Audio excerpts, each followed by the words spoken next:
Patay naman ang isang senior citizen matapos masagasaan ng mixer truck sa Maynila.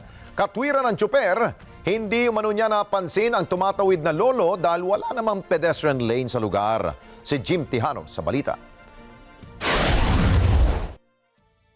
Nakahandusay at wala ng buhay. Ito ang kalunos-lunos na sinapit ng isang 85 anyos na lolo matapos masagasaan ang isang concrete truck sa Santa Cruz, Manila kahapon. Sa CCTV kita ang pagtawid ng isang matandang lalaki galing sa bahagi ng San Fernando Street sa Santa Cruz, Manila patungong CM Recto Avenue pasado alas 5 ng hapon kahapon. Maya-maya, mapapansin ang pag-andar ng mixer na tila bahagyang umangat. Ang napansin ko talaga, tumaas lang gulong ko eh. Ano ba? Dahil sa traffic kasi, hindi mo mapansin nga may tao kasi walang pedestrian lane. Napansin ko na lang, umangat ang gulong ko. Ayun, natataka ako, ba't may tao doon? Pagtingin ko sa side mirror, may tao doon naka-blagta. Dito na nalaman ng driver na mayroon siyang nasagasaan ng mga oras na yon.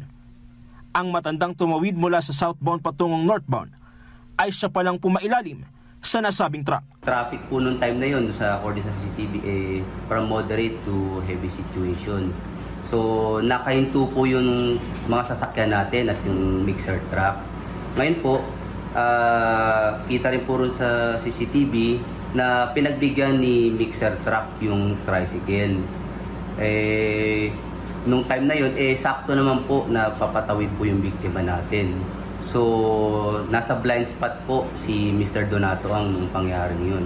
Kaya po sa time ng pag-abante ng mga sasakyan natin, doon po na hindi na po siguro napansin ng ating ng driver na si Eldelberto Aballe y Lacandero yung kung meron pa bang tumatawid na sasakyan o hindi.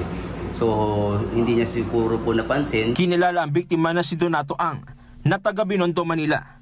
Sa pagsisiyasat ng pulisya, durog ang kaliwang bahagi ng paa ng biktima at nagtamo rin ng galos sa kaliwang bahagi ng braso ang matanda.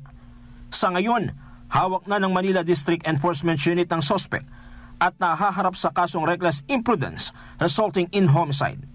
Patuloy pa ang investigasyon ng mga otoridad ukol sa nangyaring insidente.